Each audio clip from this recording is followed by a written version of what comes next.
saber-se-á, para usar um modo bem mais sofisticado, né, da nossa junção do idioma, saber-se-á viver aquele momento feliz quando ele pode ser um pouco mais contido, como eu lembrava, para não ofender. Mas também não se deixará de viver algo apenas porque o que está à volta é algo que marca de outro modo.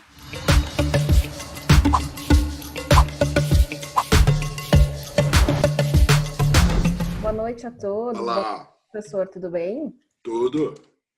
Professor, a minha pergunta, na realidade, durante o encontro já se falou algumas vezes do assunto e eu já li nos seus livros também, mas acho que é importante a questão da felicidade que não é contínua, ela não é contínua, né?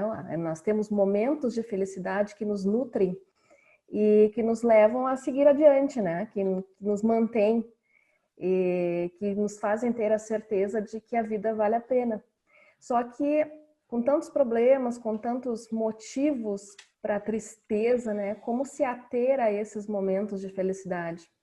Essa é a minha questão. É muito difícil você exibir a tua felicidade em meio ao horror.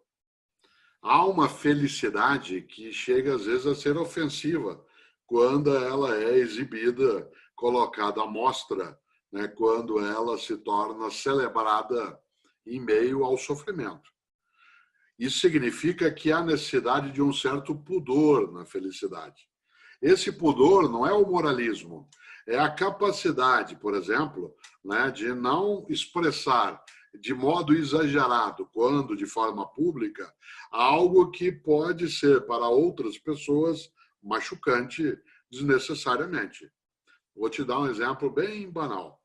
Em 1972 para 1973, pouca gente aqui era nascida, né? Eu fiz vestibular para a universidade para fazer filosofia. Eu fiz vestibular para 3 universidades, para a Universidade de São Paulo, para a PUC São Paulo e para a Faculdade Anchieta Nossa Senhora Medianeira, que era dos jesuítas, que ficava no quilômetro 26 da Anhanguera e que hoje é uma parte da PUC do Rio de Janeiro.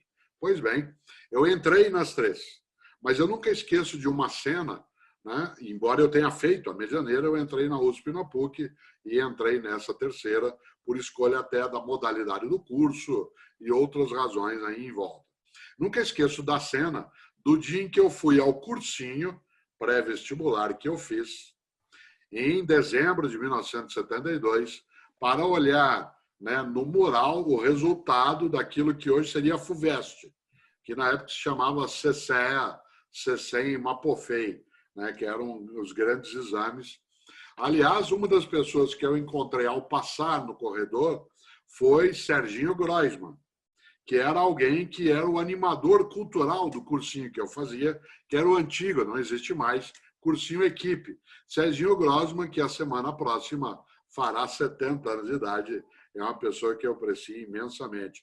Serginho Groisman, nos anos 1970, ele era o animador cultural do cursinho Equipe, porque além de história, geografia, matemática, biologia, física, a gente também, para poder ir bem no vestibular, ele levava para lá pessoas como Jardim Macalé, Caetano Veloso, Gilberto Gil, Tom Zé, né? Homens e mulheres que nos abriu a cabeça. Atenção, estou falando de 1972, quando esses que eu mencionei não tinham toda a fama merecida que tem hoje e nem eram admitidos em todos os lugares por conta da censura. Ora, quando eu cheguei para ver a lista de aprovados daquilo que hoje seria a Universidade de São Paulo pela FUVEST, né?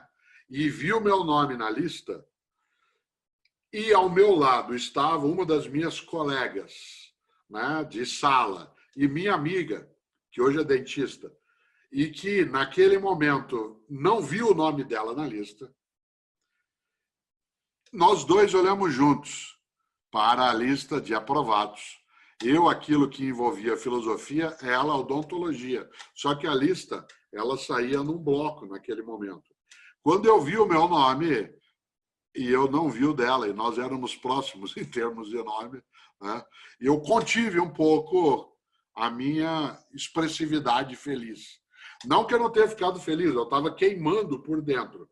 Mas eu não queria que a minha felicidade atropelasse, subjugasse aquilo que era dela uma tristeza naquele momento, porque ela não entrou, né, naquele exame. Por isso, né, quase que simulando um pouco o que é desenho animado, né, ou o que é alguns filmes, eu esperei, né, aquele momento passar para sair até a janela do antigo Equipe, que ficava na rua Caio Prado, em São Paulo, ali na área da Consolação, entre o Baixo Augusto atual, né, a Rua da Consolação, e abrir a janela, porque aquilo foi uma escola religiosa e um convento antes, chamado Desoazô, abrir a janela e sem que ninguém visse, olha só, como é que eu posso ser feliz na frente da tristeza dela? Bom, se eu tiver alguma forma de ser contido para minha felicidade não ofendê-la. Mas será que é possível ser feliz? E isso eu discuto em alguns livros. Será que uma criança pode ser feliz num campo de refugiados da Síria? O grande Paulo de Tarso é lembrado exatamente porque passou a aderir à mensagem cristã quando, saindo, né, de Jerusalém, vai a cavalo até Damasco, na atual Síria. Será que é possível, né, numa unidade de UTI, em que pessoas estão em estado de sofrimento, ter do lado de fora famílias agoniadas em relação àquilo que ali está acontecendo? Será que é possível? Sim, é possível. É possível sim, só que não será o tempo todo, nem por muito tempo, nem de modo perene. Saber-se-á, para usar um modo bem mais sofisticado, né, da nossa junção do idioma, saber-se-á viver aquele momento feliz quando ele pode ser um pouco mais contido, como eu lembrava, para não ofender. Mas também não se deixará de viver algo apenas porque o que está à volta é algo que marca de outro modo. Eu agora vou pedir socorro ao Pedro de novo para lembrar o nome de um filme que, aliás, eu acabo de lembrar. Eu não lembro agora, eu acho que é do Spielberg esse filme, do Steven Spielberg, um filme chamado Império do Sol. Império do Sol, acho que sim. Não me lembro agora de cabeça, mas é um menino. Do Sol, é. É aquele do menino com o aviãozinho. Isso, um menino que durante, né, bombardeios com aviões numa sociedade tão nipônica, né, quanto algumas que a gente lembra, ele vê aqueles aviões zero japoneses decolando para bombardeios e ele está, acho que, num campo também de concentração, e ele corre atrás dos aviões e pega um aviãozinho feito, né, com outra coisa e sai feliz correndo. É evidente que você olha e lembra do filme que ganhou o Oscar com Roberto Benigni, né, a ideia de que a vida oferece, né, ali felicidade, né, a ideia de que a vida é bela, a vida é bela. Você diria, poxa, mas isso é uma agressão. A vida é bela. Ela não é sempre, não é o tempo todo. Eu lembrava numa live, outro dia, não me lembro com quem, que nós estamos tão amargurados nesse momento mais difícil e, de repente, em São Paulo, que é a cidade onde eu moro, nós passamos a observar pôr do sol. E aquilo que, em princípio, a gente teria todos os dias, como a poluição diminuiu um pouco, a gente enxerga melhor nessa época em que o outono passa para inverno, vê melhor o pôr do sol. Outro dia, o Pedro me mandou uma foto do pôr do sol que ele estava vendo na casa dele, porque ele mora num andar alto num prédio, virou o celular, aliás, no FaceTime, para eu poder ver o pôr do sol. E pessoas começam a mandar, olha a lua que está hoje. De repente, aquilo que é mais comezinho, que é mais diminuto, começa a nos encantar, porque está faltando outras coisas mais expressivas. Daí que a vida é bela, não é o tempo todo, não é de todos os modos. Quem mais me encantou com isso na minha trajetória foi Charlie Chaplin, porque a personagem Carlitos, se você observa o miserável, o vagabundo, como se diria, nas ruas, solto, sem alternativa, e ele vive situações. Quem nunca se lembra, no Em Busca do Ouro, dele fazer uma dança, né, com 2 garfos fincados em 2 pães endurecidos, e ele começa a fazê-los dançar, né? E ele que não tem o que comer, ferve a sola da botina dele numa lata para ver se ele mastiga algum couro, para ver se tem alimento. Mas enquanto ele está mastigando, aquilo dá uma alegria. Se eu só aceito isso, e aí vou fechando, se eu só aceito isso, eu estou sendo tonto e limitado. Mas se eu olho como isso também sendo uma possibilidade, sem dúvida, isso vem à tona. Afinal de contas, os Beatles cantavam a Hard Day's Night, né? Para a gente dizer de outro modo, tem dia que a noite é difícil, para não usar uma expressão latina. Quando a gente olha, né, o que está na nossa convivência, sim, né, é difícil. Mas pensar em felicidade, e aí eu pego até, de novo, Pedro, o cartazinho que vai sair amanhã, né, que a Agência Sofia posta lá, e me lembra, olha que frase boa, né, para a gente fechar essa frase da Pearl S. Buck, eu acho genial. Muitas pessoas perdem as pequenas alegrias enquanto aguardam a grande felicidade. Aguardam, ficam só na expectativa. E há pequenas alegrias que podem gerar também momentos de vibração intensa da vida. Eu fico sempre feliz quando eu vejo tanta gente aqui nesses nossos encontros das quintas-feiras, atentos, olhando, voltando, buscando.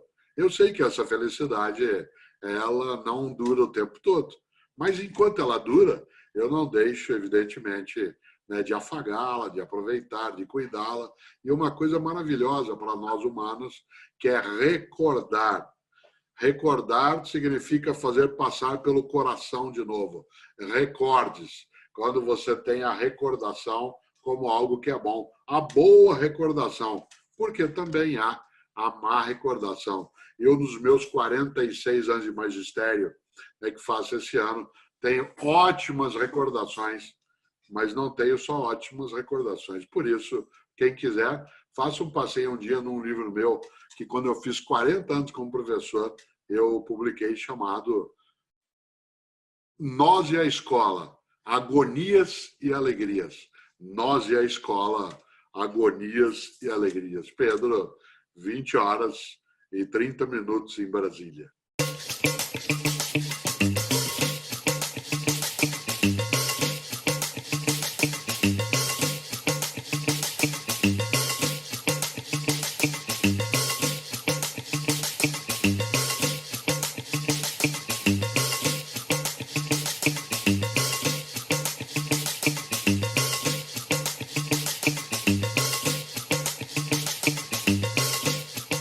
Descubra sua personalidade com o teste Pensax.